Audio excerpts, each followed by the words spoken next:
دیا ہے اس میں سے اپنی بیٹیوں پہ خرچ کریں، وزوجہن، اور نیک لوگوں کے ساتھ ان کا تعلق قائم کر دیں، ویؤویہن،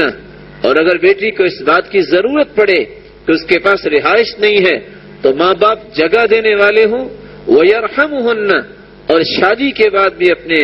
اس تعلق، اس شفقت اور پیار کا سلسلہ جاری رکھیں۔ یہ 12 حقوق ادا کرنے والے والدین جو ہیں، نبی کریم صلی اللہ علیہ وسلم نے فرمایا کن لہ سترا من النار، کن لہ حجابا من النار، یہ بیٹیاں جن کے یہ 12 حقوق جو والدین پورا کر دیں، قیامت کے دن جہنم کے آگے ایک دیوار بن جائیں گی اور ایک پردہ بن جائیں گی، والدین کو جہنم میں نہیں جانے دیں گے۔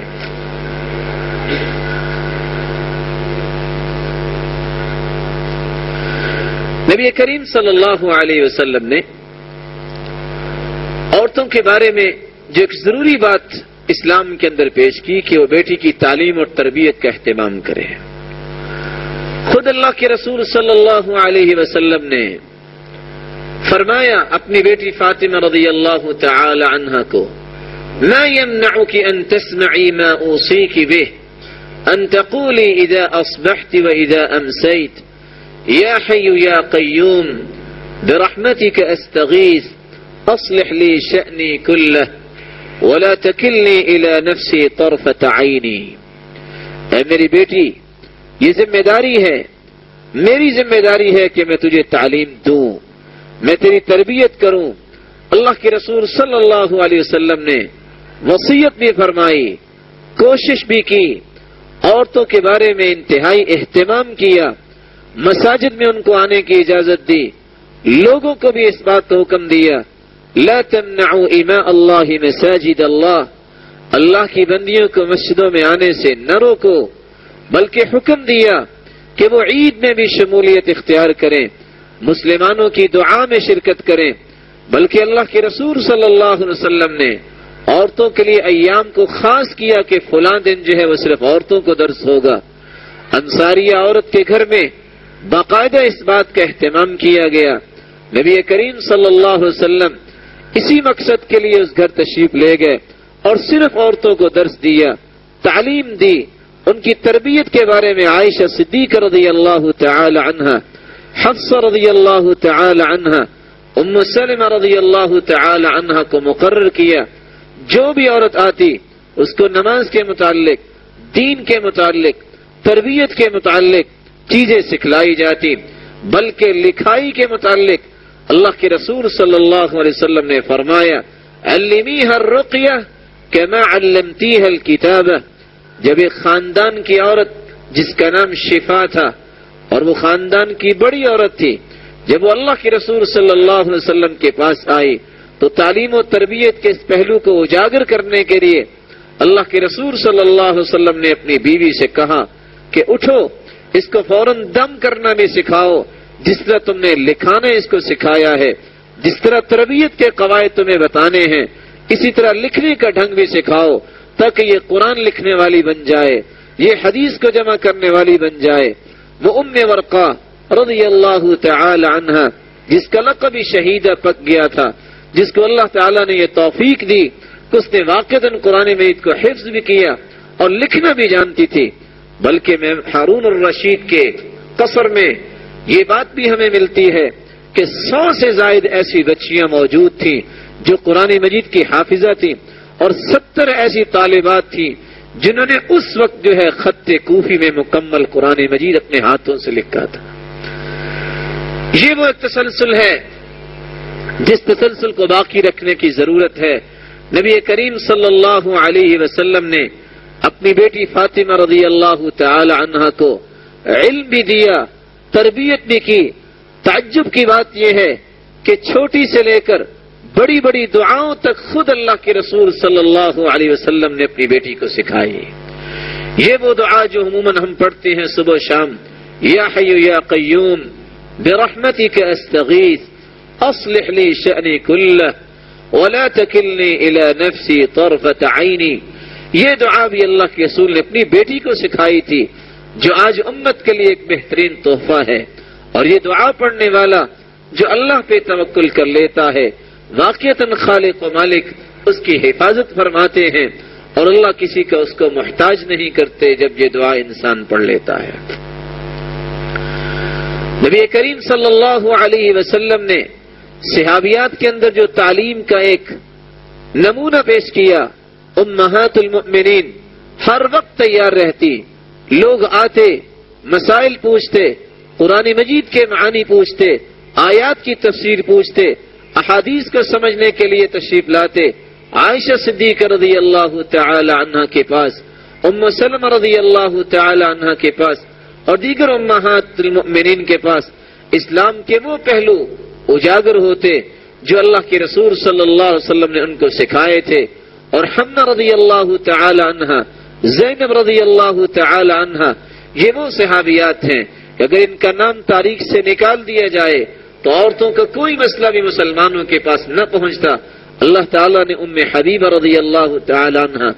زینب رضی اللہ تعالی عنہا اور حمنہ رضی اللہ تعالی عنہا، ان تینوں کو اس بات کی توفیق دی اور تینوں یہ بہنیں اسلام کی تعلیم میں اتنی اللہ تعالیٰ نے ان کو عظمت دی کہ عورتوں کے جمی مسائل جو اس وقت احادیث کے اندر موجود ہیں، ان کے سوالات، ان کے استفسارات، ان کے ذوق اور ان کے تڑپ کی غمازی کرتے ہیں کہ تمام کے تمام وہ اصول، وہ ضوابط، وہ قواعد عورتوں کے لیے اللہ کے رسول نے بیان کیے، جو خود بیان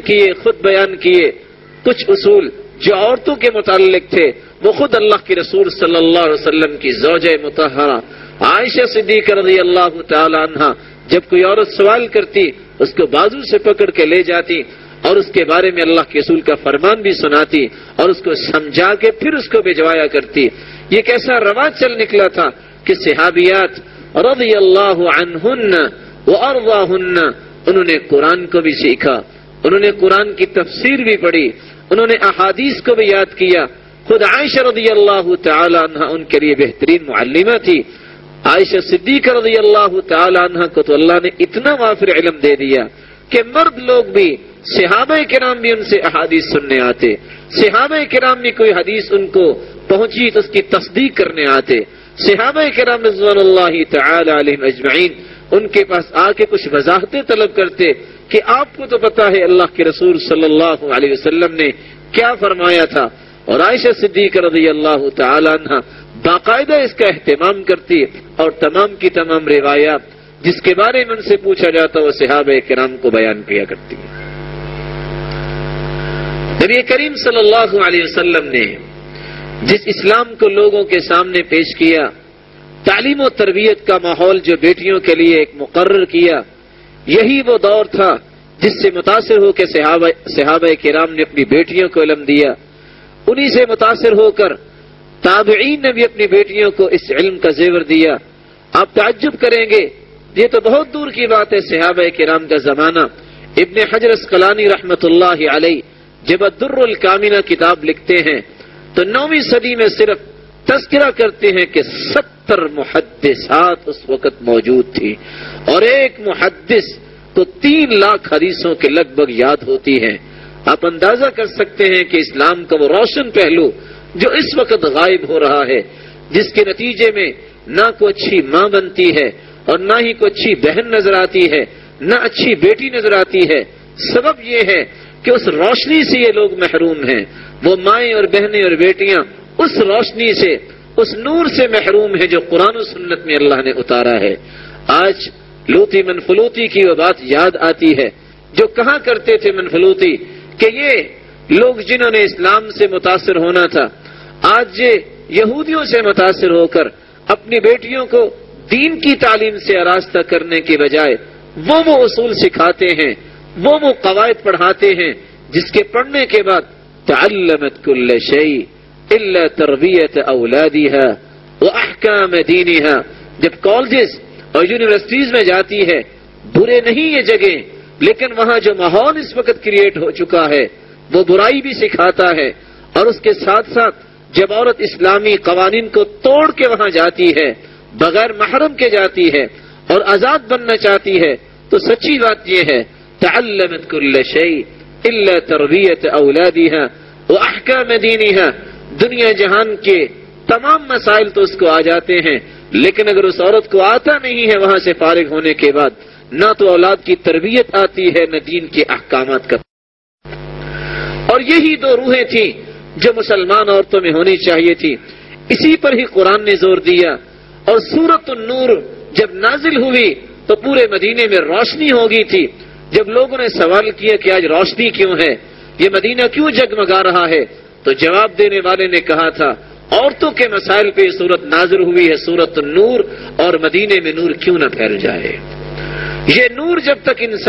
جب عورت اپنے سینے میں اس نور کو بند نہیں کرتی، جب تک اس کو اپنے دماغ میں جگہ نہیں دیتی، نہ اس کی زندگی میں نور آ سکتا ہے، نہ اس کے معاملات میں نور آ سکتا ہے، اور نہ اس کی کلام جو ہے وہ نورانی بن سکتی ہے۔ اللہ سبحانہ و تعالی سے دعا ہے کہ ہر عورت کو اپنی عظمت کو پہچاننے کی توفیق عطا فرمائے اور قرآن و سنت کی روشنی دینے کی توفیق عطا فرمائے۔ جاہلیت کے اندر بیٹی کا کیا مقام تھا آپ نے سنا، اسلام نے بیٹی کا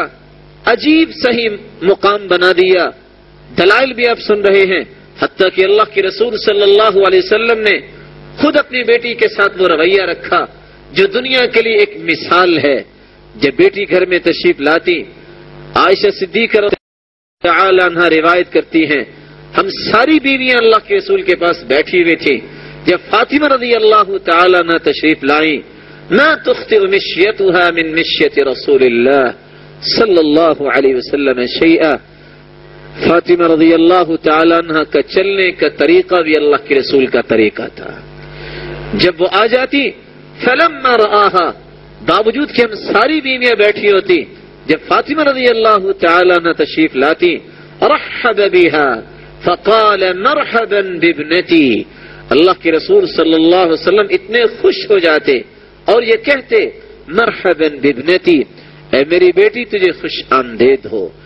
وقام الیہا، اللہ کے رسول اس کی طرف کھڑے ہو جاتے، وقبلها ورحب بها، اسلام کی عظمت کو واضح کرنے کے لیے تمام بیویاں سامنے ہیں، دنیا کو یہ سبق سکھانے کے لیے کہ بیٹی خواہ اس کی شادی بھی کر دی جائے، اس کے ساتھ تعلق کو توڑا نہیں جا سکتا۔ یہ جاہلیت کا اصول تھا کہ بیٹی کی کوئی قدر و قیمت نہیں۔ اللہ کے رسول کھڑے ہو جاتے اور اپنی بیٹی کو بوسہ دیتے، ورحب بها، خوش آمدید کہتے، واخذ بیدها، اور اس کے احترام کو مزید بڑھانے کے لیے باوجود کہ بیٹی ہے، اس کے ہاتھ کو پکڑ کے واجلسها فی مجلسه، اپنی مجلس میں اپنی چادر بچھا کر کبھی دائیں طرف بیٹھا لیا کرتے، کبھی بائیں طرف بیٹھا لیا کرتے، اور یہ واضح کر دیا کہ اللہ سبحانہ و تعالی کی طرف سے جو قرآن نازل ہوا ہے اور جو اللہ سبحانہ و تعالی نے محمد مصطفیٰ صلی اللہ علیہ وسلم کو جو نبوت دی ہے، اس کا قانون اول یہ ہے کہ انسان کی تکریم ہو، جہاں مرد کی تکریم ہے وہاں عورت کی بھی تکریم ہے۔ اللہ سے دعا ہے کہ اس تکریم کو عورتوں کو سمجھنے کی توفیق عطا فرمائے، اور وہ والدین جو اس تکریم سے دور ہیں اور اپنی بیٹیوں سے ظلم و زیادتی کرتے ہیں، اللہ ان کو صراط مستقیم نصیب فرمائے۔ نبی کریم صلی اللہ علیہ وسلم کا طریقہ تھا کہ جب وہ سفر سے آتے تو یہ بھی ایک پہلو پیش کرتے دنیا کے سامنے، بیویوں کے گھر، اپنے گھر نہیں جاتے تھے جب تک اپنی بیٹی کے گھر نہ چلے جاتے، یہ بتانے کے لیے کہ یہی وہ بیٹی ہے جس کا احترام جاہلیت میں نہیں ہوتا تھا۔ میں احترام اس لیے دیتا ہوں تاکہ دنیا والوں کو سمجھ آ جائے کہ اللہ سبحانہ و تعالیٰ کا یہ فیصلہ ہے، اس میں انسانی